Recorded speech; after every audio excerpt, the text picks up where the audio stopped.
Hey, Canon Hydrotherapist, how you guys doing? Hey, Angela, thanks for joining Hi, me. hi, good to be here. Yeah, we've had a bit of a stressful morning because we've had a massive storm here in Cape Town. I sent Angela a WhatsApp video. It's really bad. There were like 60-kilometer an hour winds, and it seems to have calmed down a little bit now. So my internet was on and off. So let's hope that it holds. We're going to be chatting today about obesity and hydrotherapy. And obesity is actually one of the major topics that we're going to have at the Vet Rehab Summit for the Small Animal Platform. I think it's a really, really important topic. And I think, it's something that we see a lot. And there are a whole lot of things that we have to consider. And one of them is how to approach the clients with this problem. And, Angela and I had a quick chat before we went live now. It's a problem not only in pets, but also in people. And often I think that our clients maybe just, I don't know, have blinkers on, or they just don't realize that their pets are overweight. And sometimes there's some people that are the same, aren't they, Angela? Yeah, absolutely. And it's quite hard when you're meeting a client for the first time. The reason the dog's been referred is because they're overweight or clinically obese. And then, sorry, my assistant just brought me a copy of some studies, which are really good, which we'll give you the links to, which are quite interesting. Yeah, and everything that you're saying about their dog and the health risks and the problems that dog's going to have long term apply to the client or the family that are in front of you. And here, I suppose I'm not the slimmest person in the world. I'm fairly fit normally, but I'm overweight. I'll admit it. And sometimes it's better coming from someone mature with a bit of extra on them rather than a slim 20-year-old hydrotherapist who doesn't even understand what obesity is. So I just say, look, I'm overweight, but my dogs aren't, and that's because I actually care more about my dog's health than my health. And that's borne out with some of the studies as well, that the people that empathize more with their dogs treat their dogs more as a human companion. So they'll be the dogs the humans that treat more. The dogs perhaps sleep on the bed. Nothing wrong with that. My dogs do as well. But those that see their dog as their companion and almost a human too are more likely to overfeed and more likely to just see a family member that's overweight like them, but happy, Yeah, thanks, guys. I see there's a whole lot of you online. Thanks for coming. Give us a little thumbs up, say how's it, so we know that you're there. If you guys have any questions or have any comments while we're chatting, please feel free to post them in the comment section, and I will get Angela to answer them, or we'll just put them up on the screen if it's something that's relevant to what we're saying. I think, Angela, if I think about it, there are a few things that the hydrotherapist has to consider. The one is obviously the safety aspect. So sometimes these patients have concurrent other illnesses, and that could be what's causing their obesity or as a result of their obesity. So this is something we really got to think about as a hydrotherapist when we are swimming an obese patient. What tips can you give the hydrotherapist, when you get an obese patient? What are the things that you should be looking out for just to ensure that dog or cat is safe when they're in the water? Well, initially, we have to think about really explaining to the owner that it's going to be a long, slow process, and that we need to be really careful that we don't overexert the dog. And they tend to think of the fat as just being owners on the surface of the dog because that's what you can see. And we have to explain, actually, you've got an enormous effect going on your lung capacity because of the amount of fat in the body cavity and potential constriction of heart. So we've got these cardiovascular effects of being obese, plus added to that is the fact the dog perhaps hasn't been able to exercise because it's obese, and then the reasons for being obese may be lack of exercise because of osteoarthritis or other medical conditions. So you've got all these things to consider when you've got the animal in the pool. So my first one is basically their cardiovascular fitness and their ability to cope with immersion in water. So what we do when we get the dogs in is we don't get them in the water. Perhaps they might be a bit stressy as well, and then immediately swim them. We give them time to stabilize, stand in the water, so we can assess how they react to immersion in water. And I have had dogs that have gone blue quite quickly, and we've actually had to bring them out. The other thing is managing client expectations, that they're very much part of the team. We've got to work together, and we will do our little bit, but they need to do their big bit as well. But we're there to support them and help them every step of the way. But until some of the weight comes off, we can't push up the exercise. So they think they're coming for us to exercise the dog hard to get the weight off, but it's a supportive, you know, there's a point where we get to that, but it's going to take a while, and we all need to work together. So I'm really concerned about airway, breathing, cardiovascular fitness. Number one, I'm not worried about the dog exercising or what it can do. Those are my primary concerns. And then going on from that, if the dog is one of the ones that are brachycephalic, we have obstructive airway or reduced airway or ability to breathe and gain oxygen, then they're at further risk. So huge hazards there, and things we really need to have at the top of our sort of list of cautions or contraindications, really. Yeah, and I think also something to consider is that often these obese patients have other illnesses like diabetes, for example, and they often are undiagnosed. Yeah. I've had a number of dogs where, you know, the people are almost in tears. They're doing everything they've been asked to do. The dogs on a reduced diet, they feel like they're starving them. And actually what you find is they are borderline hypothyroid or are hypothyroid, and vets get really tired, don't they, of telling people that my dogs have just let themselves into the classroom. The vets get really bored and I think quite jaded at telling people to get the weight off their dogs and non-compliance. But there are people that comply, and actually there's a medical reason why the dog is overweight. And I've had that most often, I have to say, with Labrador retrievers, who are right up there with the golden retrievers for dogs that actually put on weight very easily. Yeah, I think also like owner compliance is such a big problem. You know, I recall, you know, when I first was just doing veterinary, so not in veterinary rehabilitation, it was always so difficult to tell an owner that their dog was overweight. They often were shocked, they were offended.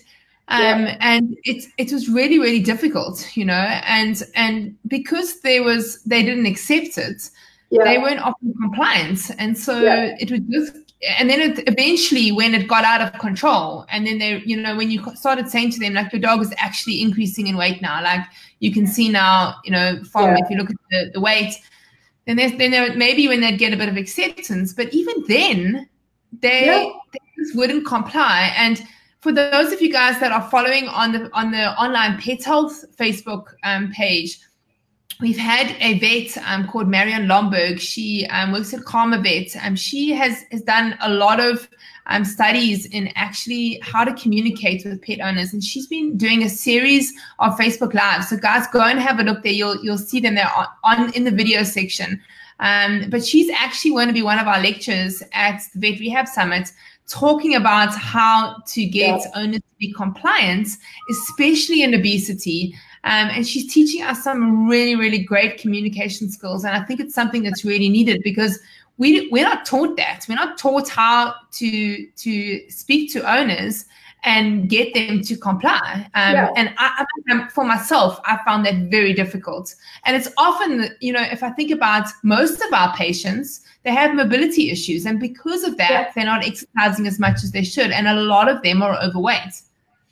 And we have sort of that acceptance thing. It's like, well, you're here now, you're at my center, and part of the reason your vet sent you here is because they think you need help, and that we can give that to really handhold through this, you know, because as soon as you say a dog is fat, people hear, I'm a bad parent. So already that's slightly confrontational. I've even had a client walk in and say, if you tell me my dog is fat or overweight, I will leave.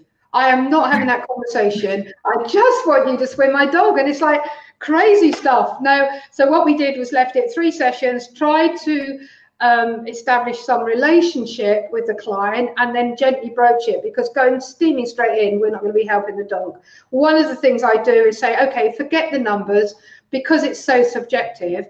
And they go, no, I don't think they're overweight. And they might only be 2 or 3 kilograms overweight, but going in the wrong direction, you know, for a 30-kilogram dog. So I'll get them to feel the ribs, and I just say, look, you know, you should be, we don't want piano keys, but you should be able to tell there are some ribs there. So let's not worry about the weight. Let's just feel the dog and go, ah, I can't actually feel a rib. And if you take their hand and say, do this, they go, oh, okay, I get it. Maybe they're a little bit overweight. Yep, okay, we've established some common ground here. And then we just look over the top and, you know, straight from the Purina or body condition score posters, which we have up, and say, look, your dog doesn't go in and out at the waist. Neither do I. I'm a Labrador, really, you know, and there should be some tuck up. So we look at pictures and perceptions. But you've got sort of body dysmorphia with people as well. They don't see how they are or recognize how they are. And I really do think, you know, I don't think there's a strong correlation, say, with the USA and the amount of overweight people or the proportion of population there, but things are going that way. And certainly people that share their food and, as I said, more empathetic with their animal rather than seeing them as a working animal are more likely to overtreat or overfeed. So it's that concept of, are we even overweight, that really needs dealing with, doesn't it? But by the time they get to us, it's now become life-threatening, and that has to be said. Yeah, I tell you what used to really work well for me was, you know, when you explain to them that white fat actually releases hormones that are pro-inflammatory, and that because their dog is even slightly overweight, their pain and inflammation is worse than a dog that isn't. And, you know, I've had so many cases that have just lost weight and been able to go off anti-inflammatories as soon as the weight came off. And I've been asking this. There was a study that showed, like, we used to think we had to get 10%, 20% off. And the study showed within 2 or 3 to 5% weight reduction, even though the dog was still overweight, there was a massive increase in their comfort levels and a reduction in that inflammatory response. Yeah, I think people, pet owners respond when you talk about pain and inflammation. So, you know, if they understand that by losing weight, their dog is going to be more comfortable and therefore more mobile. I used to get good results from that. But yeah, I mean, it is a challenge. And then obviously also, you know, there are other things for us that are a challenge because, you know, the way that the dog moves in water and how you position them, obviously, and the biomechanics is also different for a dog. So if there are challenges with the owner, but then we've also got challenges, obviously, in the water, don't we? Well, we have a thing called, certainly when I'm teaching, we talk about floaty butt syndrome, so FBS, and it's a real thing. You know, some of these dogs carry a lot of fat around their hind end. They're typically quite often the older dogs that are perhaps have a weak forelimb stroke, so they have difficulty generating forward and upward thrust, and they tend to be very butt up and head down, and you've got to be there right alongside them, give them support, and that should be from underneath, from on the sternum, so that they're in a normal body position. The other thing is, surprisingly, because I've got a couple of photos that show that the effect of the amount of obesity, the amount of fat on a Labrador was equal to us actually putting a float coat or a life jacket on the dog when you take the photos, their body position in the water. And it's surprising because you still need to have sometimes a life vest or life jacket, because although the dog is very buoyant, it's not necessarily going to stay the right way up, and they tip over on corners very easily. They're quite challenged and have to work quite hard to keep their body position. So think of us really on something like a Lilo, you know, if you lay still and don't move, it's not too bad. But as soon as you start trying to move or swim or move around or move your body position, then you lose your balance. So these dogs are quite challenged by that, and they find the experience, they can find it quite uncomfortable. So they need to know that we're there and they feel safe. Do you have a preference when you get an obese patient, whether you put them in the pool or underwater treadmill? Is there any difference for you? For me, I would choose pool every time, taking into account their medical condition, the reason for referral and all those other things. Bit of a problem if it was a very overweight brachycephalic dog, then we might go towards treadmill. But because they're quite often painful, multi-joint OA, those kind of things, then we can't do very much in the water treadmill. So we're not actually going to raise the cardiovascular rate very much. We're not going to actually do the things we need to do as far as the amount of exercise is concerned in the water treadmill until they're much further down the line. So we go to the pool, it's non-weight bearing. Gently we can increase their work rate and what they're doing. The dog hopefully enjoys swimming. They're expending far more calories doing that than they are, you know, in sort of 3 or 4 times 2 minutes in the treadmill, and often these dogs just simply can't do that weight bearing work. That's why they've been referred, because they're multi-joint OA, painful when weight bearing. So we get them non-weight bearing in the pool, and we can actually do quite a lot with them quite quickly. Within the month we'll be doing a lot more than we would have been doing right at the beginning when we were being very cautious. And do you have a scale at your practice? So do you weigh them every time they come in, or do you send them to their regular vets for weight? No, we have it. Yeah, we have a scale. It's in our physio consult room, but when we have certain dogs coming in, we make sure that scale is moved to reception, and they know they're going to be weighed, so that kind of puts some pressure on. Sometimes we play good cop, bad cop. We also do occasionally, if we really need to motivate people and they're quite competitive, we'll do sort of, you know, slimmer of the months or success of the months, and really praise the people just for achieving a little bit. Once we get the dog going in the right direction and they see some success and see how much better the dog is, then they're friends for life. And they might have to continue, you know, if it's a dog that can't exercise much, there's only so much you can reduce the food that you're giving. But I always remember one of the vets I work with, she had actually, it was a vet nurse with her dog was with us. The dog was extremely overweight, and the vet nurse was in denial about how overweight her dog was. And she said, I've cut down the food, I can't possibly give any less. Because the vet, being the vet I'm thinking of, then said, what, you'll just give him one piece of kibble? Are you kidding me? You know, you're clearly still overfeeding your dog. That wouldn't be my tactic, but I think that shock tactic was required with that person.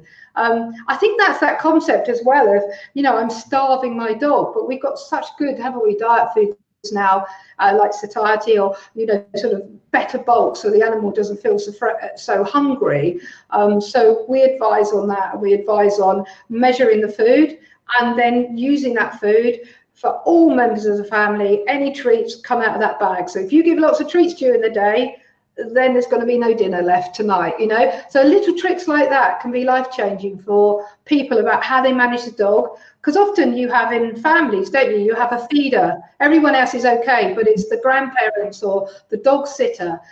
You know, I've had grandparents being brought up for us to actually have a word and say, you are killing the dog, stop it, you know. So it's whatever you have to do. I had one person who hated me, absolutely hated me. I told her she was a bad owner, all of this. So she came in, every time she came in with a weight chart from her vets, proving to me what a good owner she was, and that the dog was losing weight. And it was to prove to me that I was wrong, which is great, because we achieved what we needed to. Her dislike of me and me telling her achieved the result required. So it doesn't matter. And actually, she's one of my best clients now for telling other people she hated us, but we were right, and she couldn't see it. So, you know, she was feeding a half pounder with cheese, a McDonald's half pounder with cheese every Sunday as a treat. So crazy stuff. So the feeder in my family is my husband. He is absolutely dreadful. He'll just, whatever he can find, like biltong, which is like jerky, beef jerky, dried meat, you know, that goes in, anything he can find, he'll add it to. And little, you know, he'll walk with the plate and the kids' leftover food, and then he'll tilt it so it drops on the floor. And I'll be like, I saw you did that on purpose. He goes, no, it was a mistake. And then, you know, the dogs go and get the leftover chicken burger. Crazy. A whippet puppy who is not overweight. He's a whippet. It'd be hard to get him overweight. I have seen overweight greyhounds, and the feeder in my house is not me, as you guess, but it's fish skins, and it's like, but he doesn't want his breakfast. No, because he's not hungry, because after dinner last night he had treats and he doesn't need them. So I'll be in trouble for sharing that now, but it's true. Let's chat a little bit about cats, because I mean, you know, when you have hydrotherapy, whether it be underwater treadmill or a pool, you get cases that are referred to you. Sometimes they're referred to you for a specific orthopedic condition or post-operatively. Other times they just get referred to you for being overweight, for weight loss. So I remember having this big ginger cat being referred to me just for obesity. And we put this cat in the underwater treadmill, and after 3 months, it was amazing how much weight we got off this cat. How do you approach obese cats? I think I would agree with you. I would be heading to the treadmill there with that. Even if we didn't have the treadmill about moving, and we had the dog moving through, cat moving through water, working harder, I would go treadmill with a cat. And I've seen some amazing films of South American one in particular, where a cat just lost so much weight. But I think we shouldn't underestimate also the time we have with the client while we're doing that, and that we've got half an hour to talk to them about how well we're doing and what's happening. So the two things go together, don't they? Because if you think about it, there's only so much exercise you can do in the pool or treadmill. It's all the other bits with it. But we've got that counselling session almost with the client, and I think that's really valuable, and to keep them going and encourage them too. So, yeah, I would go treadmill. Yeah. Yeah, I mean, I think that it's our responsibility to, if we have patients that are obese, not to just sweep it under the carpet and pretend that they aren't. That to continue to advise the owners. And sometimes, we're able to manage it on our own. Other times, maybe we need to refer them back to their regular vet, or the vet that referred, maybe with assistance. But it's so important because there are just so many dogs and cats that are obese now, and it really affects their quality of life. And we have a part to play in correcting that.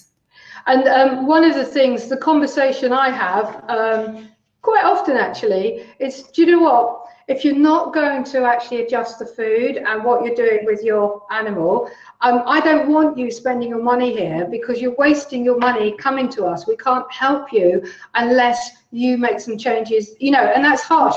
But it actually gets through to people, because you're saying, I'm not doing this for the money. We can swim your dog for the next 5 years and we won't get any weight off. And that's great. You're paying us to do that. But I actually care about your dog and their quality of life. And I want to see them in another 2 years, because if you carry on the way you're going, we're not going to be here. You're shortening your dog's life. Every time you give them a digestive biscuit or whatever, you have to go, how much do I love you? Do I really want to give you that biscuit? Well, actually, because a cat doesn't come to you and get a treat every time it comes to you, you tend to stroke a cat more. You don't feed normally. But somehow, that we explain to them, that's why dogs are successful at living with humans, because they get us to go, oh, here's some food. That's what the dog's purpose in life is, isn't it? And that we're programmed to respond like that. So I'm just saying, don't spend your money with me. Listen to what we're saying and do those things, and I'll be happy. And that gets through, because they're not used to that approach sometimes. Yeah. Thanks, guys, for the comments. We've had a few comments. Somebody saying this was a very timely discussion because they just had a query about swimming an obese dog this afternoon. So that's great. And somebody else also saying, I think it was basically one of their dogs, and they actually found out later on that it had hypothyroidism, and it took a while before they actually diagnosed it. And also just somebody else was commenting about, the problem with it. And the vet described this new client as morbidly obese, and the owner comes in equally obese. And I'm having trouble getting in to see that the dog has a weight issue, and accept that dietary feeding changes need to be made. So these are our challenges. But guys, we've really got forward to some wonderful lectures at Vet Rehab Summit all about this, and how to handle these clients, exactly what you need to do. There's some classes now. There's some classes that are great, where you go with your dog and you both lose weight together, like it's a pact, And I think that's great, because you're tackling that root problem, which is the human. The dog doesn't open the cupboard and feed itself. It's the human perception, and I think that's great, fun to do. And unfortunately, my dog isn't overweight, so I can't go. Well, I've nearly got 2 overweight dogs because my husband keeps feeding them. So Graham, if you're watching this, stop feeding our dogs. All right, guys. If you guys are listening to this as a recording, please, guys, if you have comments or any questions, please post them. For those of you that came on live, thanks, guys, for all the comments. Thanks for the highs. Awesome. Let us know where you guys are and all over the world. And thanks so much for joining us. And Angela, thanks. I know your time is very, very tight. So yeah, it's half an hour, so we haven't gone over time. And lovely to chat to you again, and see you again online soon. Yeah. Okay. Take care. Bye-bye, everyone. Cheers, guys. Bye.